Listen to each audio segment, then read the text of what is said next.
Olá pessoal, tudo bem? Sejam bem-vindos a mais uma aula.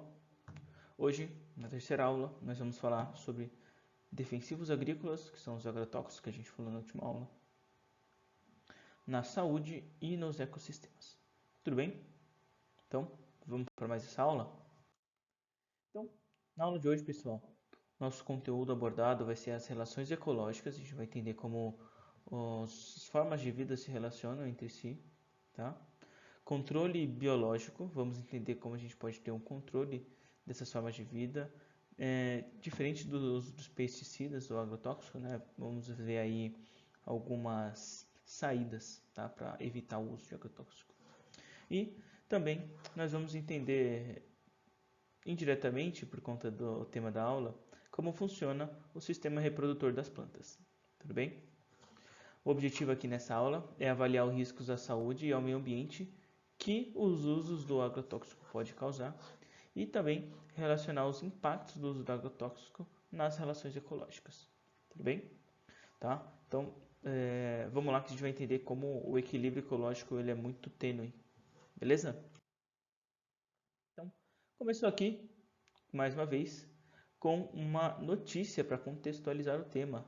Né? Então, morte de meio milhão de abelhas é consequência de agrotóxico. Tudo bem? Então, as abelhas, pessoal, elas precisam, tá, do pólen gerado pelas flores de plantas para produzir o mel, certo? Então, elas buscam o pólen ou o néctar, tá, para produzir o mel. E, consequentemente, nisso elas ajudam na polinização dessas flores, né? Ela está diretamente relacionada à reprodução de plantas, tá? Na reprodução das angiospermas, beleza? E aí, pessoal, quando a gente vê, por exemplo, o uso de pesticidas para matar insetos, por exemplo, tá? Então vamos supor que borrifaram um inseticida numa lavoura, tá? De lavanda, beleza? E aí a gente vai perceber que o pesticida ele vai matar a lagarta que estava ali comendo a lavanda, vai, mas ele vai matar também as abelhas que iam polinizar as lavandas, por exemplo, certo? Então, o pesticida, o agrotóxico, ele não é seletivo, tá? Ele é veneno. Então, se é veneno para inseto, vai matar inseto. Ele não vai falar assim, ah não, a borboleta eu vou deixar viver. Ele vai matar também a borboleta, tá? Então, ele não tem essa distinção. E nesse caso dessa notícia, isso é importante se dizer, porque aí vem a pergunta inicial da discussão dessa aula, né? Porque, pessoal, quais são os impactos de uma possível extinção das abelhas, né? O que isso pode causar ao meio ambiente, beleza? Então, o que a extinção das abelhas pode causar, certo? Então, nós temos vários problemas aí relacionados a isso. A gente está falando de extinção de um principal grupo polinizador, não o único, mas o principal, tá? Um dos que as pessoas mais conhecem, inclusive, certo? Então, agora que nós já discutimos, né, que vocês pausaram o vídeo, pensaram sobre isso e responderam a pergunta anterior, eu quero que vocês peguem esse gancho aqui, que é o gancho das relações ecológicas, tá? Então, as relações ecológicas, pessoal, são as interações que vão ocorrer entre os seres vivos, tá? E essa interação, ela pode ser de indivíduos da mesma espécie, por exemplo, uma interação intraespecífica, uma conversa, por exemplo, que a gente pode ter, isso é uma interação, certo? Tá? Reprodução, por exemplo, é uma interação, tá? Ou pode haver a interação entre diferentes espécies, tá? Que a gente vai chamar aí de interespecíficas, que é, por exemplo, o líquen, né? Que é uma interação entre algas marinhas, né? E fungos. Tudo bem? Certo? Então, olha que interessante, tá? Então, nós vamos, para facilitar para vocês, resumir aqui de maneira haver apenas dois tipos de relações ecológicas. As harmônicas, tá? Onde ninguém vai sair prejudicado. Então, como ninguém saiu prejudicado, é uma relação ecológica harmônica. Tudo bem? Ou nós vamos ter ali relações ecológicas desarmônicas, onde pelo menos um desses indivíduos eles vão sair prejudicados, tá? Então, pessoal, isso aqui é para facilitar para vocês, mas quando a gente fala de relações ecológicas, nós temos vários tipos de relações ecológicas específicas, tá? Vocês devem conhecer aí, por exemplo, lá no Homem-Aranha, né, que tem o Venom, tá? Que é basicamente o simbionte, que é aquela gosma preta, ele tem uma relação de... Bom, deu uma bugada aqui no gravador, né, por conta do gato que estava aqui em cima do teclado, né, Dio? Mas vamos lá, continuar, tá? Então, se eu não me engano, eu parei falando do simbionte, né, do Homem-Aranha. E aquela relação que eles têm é uma relação de simbiose. Por exemplo, simbiose é um tipo de relação, é, um tipo de relação ecológica. Tudo bem? Certo? Então, continuando, a gente tem um tipo de forma para evitar a utilização de agrotóxicos, que é o controle biológico, que é justamente estudar essas interações ecológicas que as espécies vão ter, tá? E utilizar isso para a gente, né? Utilizar isso de uma forma vantajosa, beleza? Então, o controle biológico ele é justamente isso, tá? Ele é um método de controle racional e saudável de pragas agrícolas e insetos transmissores de doenças, a partir do uso das relações ecológicas. Então, ali, foi o que eu acabei de falar. Então, ao invés de usar o agrotóxico, a gente usa as relações ecológicas que a gente acabou de ver. Se eu sei, por exemplo, que a joaninha ela come pulgões, se eu tiver uma infestação de pulgões na minha lavoura, na minha fazenda, eu posso soltar joaninhas para que elas consigam aí consumir, comer, né, os pulgões.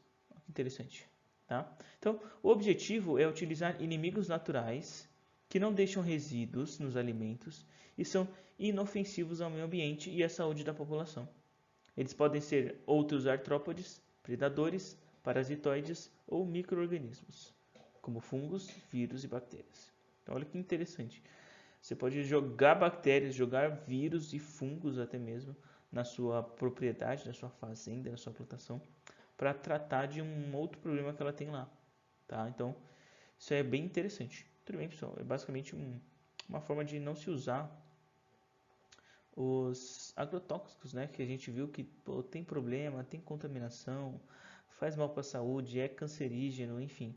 A gente sabe que é bem prejudicial para a saúde, então a gente tem que buscar sempre formas de evitar o uso, né? Banir o uso, certo? Bom, vamos lá, continuando.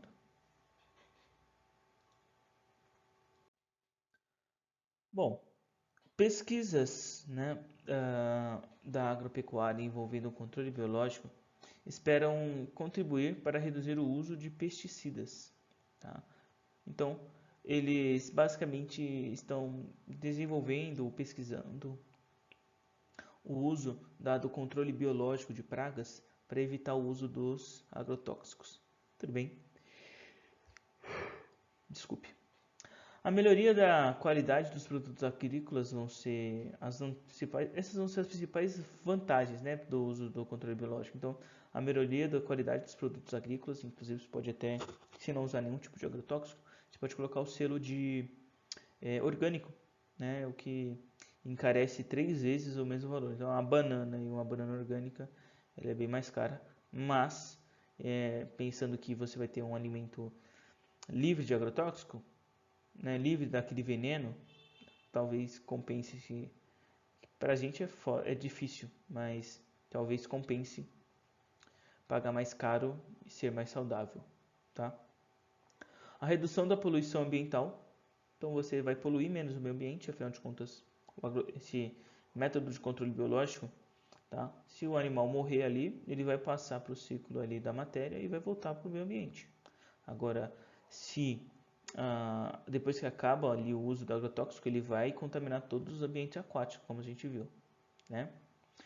A preservação dos recursos naturais, justamente esse mesmo tema, tá? Como não vai contaminar recursos hídricos, né, o solo, ele contribui colabora, né, para a preservação dos recursos naturais, tá? E sustentabilidade dos agroecossistemas, tá? Então, a gente chama os ecossistemas de fazendas, né? As fazendas, etc. De agroecossistemas, tá? Não é ecossistema, né? Mas, enfim, tá? Esses estudos, pessoal, eles são realizados, tá, por profissionais de agronomia, né? Ciências agrônomas, ciências biológicas, meio ambiente, né?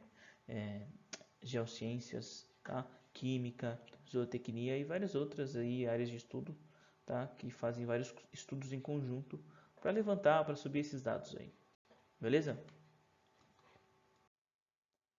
Outras aplicações, tá? Que o controle biológico pode.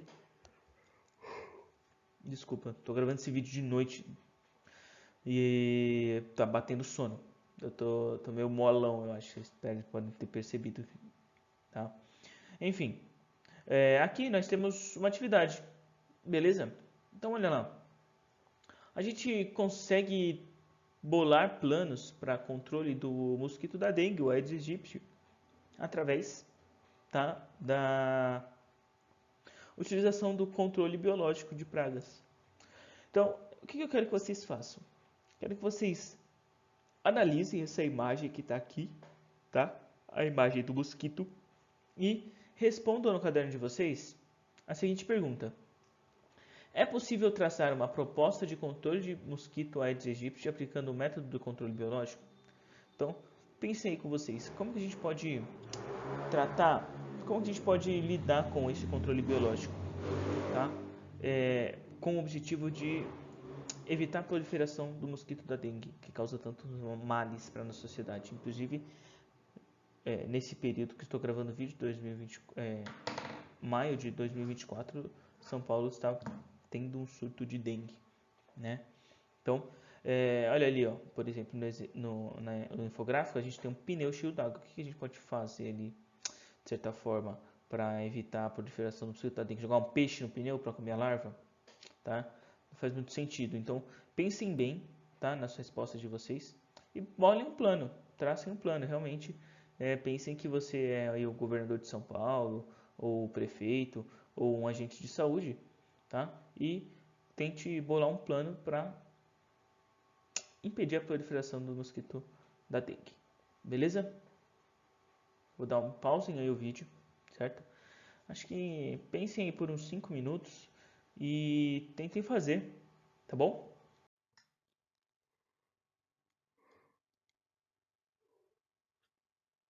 Bom, então o uso de predadores naturais contra mosquitos não é uma novidade, tá?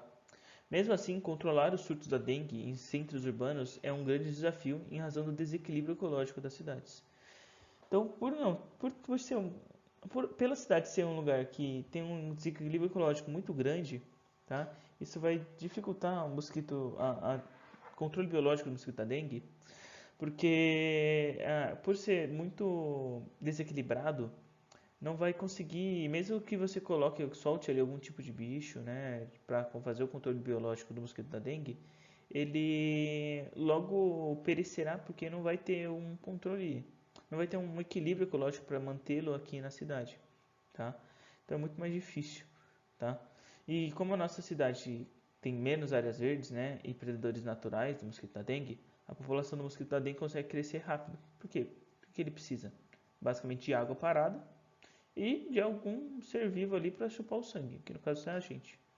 Então por isso que ele está aí na cidade. Diferente de outros predadores, como a gente viu na último slide, tá? O que o predador precisa? Qual que é o predador mosquito da dengue? São pássaros, sapos, aranhas, girinos ou alguns outros mosquitos, peixes, né? Então, pô, não tem como. O que você vai começar a criar peixe em prato de planta? Não tem como, né? Você vai precisa de pássaro, pô, mas não tem árvore, não tem parque, né? Então, ah, não tem, né, áreas verdes, mata nativa pra gente ter isso. Sapo é uma lenda urbana na cidade. Não tem sapo aqui, certo? Aranha, o pessoal vê uma aranha já taca o chinelo nela e mata, já era, né? Então é difícil, tá? A gente pensar em como controlar o mosquito da dengue com, com o controle biológico. Quase como uma pegadinha, né? O último a última atividade que eu passei para vocês agora há pouco, né, de como pensem em como controlar o mosquito da dengue de forma de controle biológico. Pô, é muito difícil, certo? Muito difícil. Por isso que a gente está tentando outros métodos aí, outros meios. Tudo bem? Então, no entanto, então pessoal, né, só para finalizar, um ambiente equilibrado ecologicamente, tá? Mesmo se acumular a água, tá? Os mosquitos eles vão encontrar vários predadores, vários inimigos naturais. E isso vai fazer com que não tenha um aumento tão grande da população deles. Tudo bem? Então, pessoal, aí no caderno de vocês eu quero que vocês pausem o vídeo e respondam essas duas perguntas. Tudo bem? Como as relações ecológicas podem auxiliar no controle de pragas e na produção de alimentos? Tá? E um exemplo de controle biológico utilizado com eficácia na agricultura ou no meio ambiente para o controle de pragas. Então, é basicamente explicar como que as relações ecológicas elas podem auxiliar no controle de pragas. Fácil, né? A gente acabou de falar de controle biológico, etc. Só quero que vocês exemplifiquem. Tá? E produção de alimentos, a gente viu lá dos polinizadores, lembra que são importantes, tá? Então, pense bastante nisso. Tudo bem? E na 2, para vocês darem um exemplo de controle biológico, tá? A gente acabou de ver o do mosquito da dengue, mas a gente também viu lá no começo da aula um outro que controla, por exemplo, a praga de pulgões. Tudo bem? Mais uma atividade, pessoal. Essa aula teve bastante atividade, né, em comparação com as outras, mas é uma aula bem mais prática, né, vamos dizer assim, né, colocando em prática essas teorias, tá? Então, olha aí na imagem.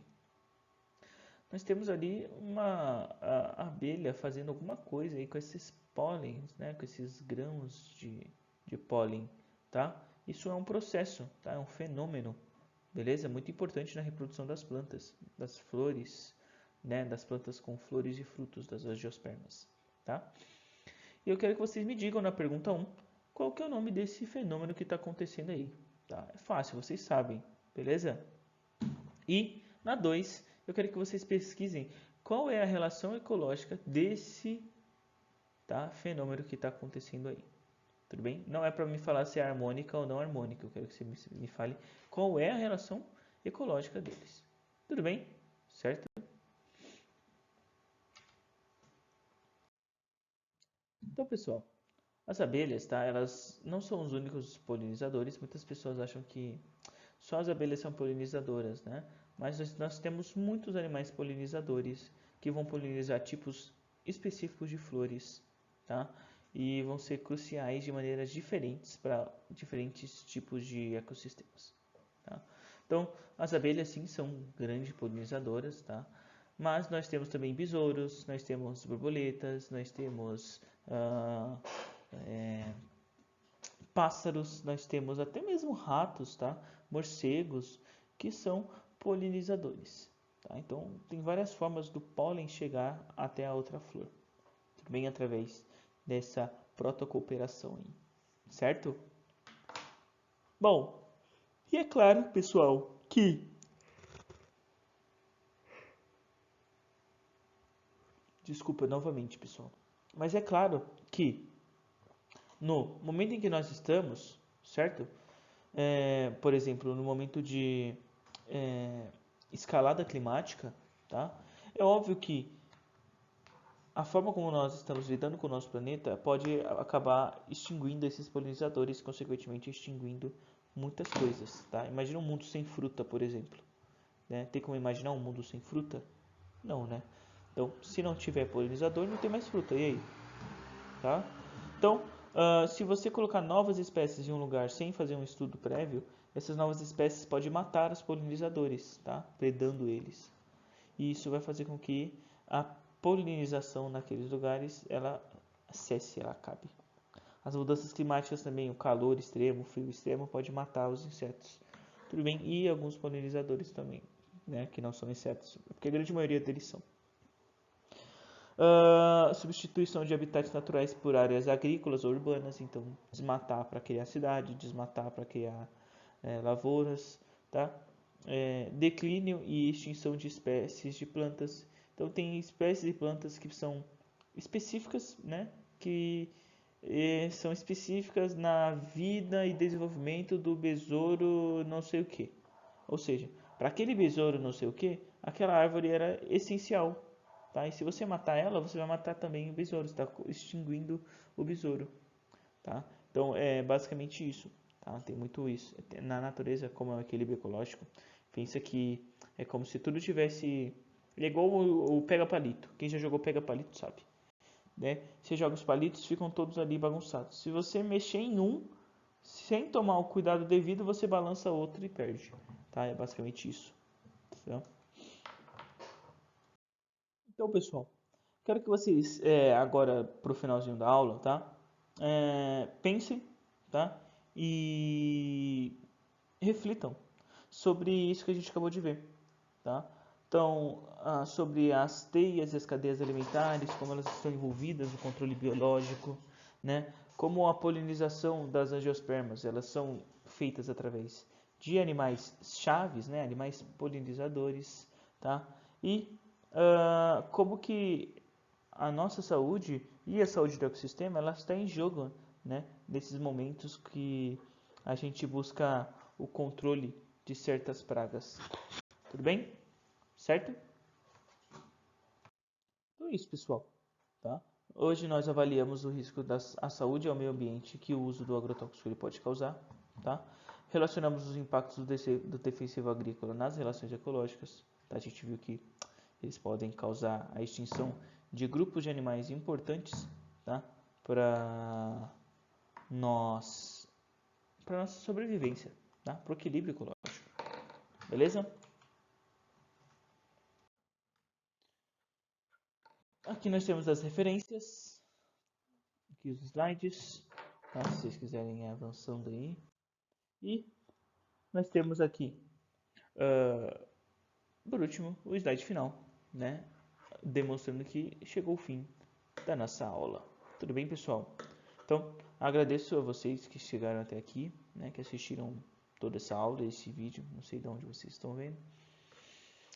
Gostaria de pedir que vocês revisem, tá? Pesquisem em outras fontes também. Pesquisa na internet, veja vídeos de outros canais, tá? E entenda o conceito. Se você entender o conceito, você vai conseguir entender também toda essa aula e qual a importância de evitar o uso do agrotóxico e aumentar o uso de... eu esqueci a palavra, mas aumentar o uso de escapatórias, vamos dizer assim, mas não é essa palavra, ela realmente me fugiu da mente, tá? Mas tentar usar soluções diferentes, tá? Para sanar esse problema. Nem sempre a solução mais fácil é a melhor solução, tá? Às vezes vai haver ali soluções difíceis que vão ser soluções melhores, principalmente a longo prazo. Tudo bem? E também colocando em conta aí a nossa saúde, tá? E a saúde do planeta, tá? Quando a gente fala de ecologia, a gente também tem que pensar nisso. Tudo bem? Certo? Então, muito obrigado, pessoal, pela aula de hoje. Até a próxima.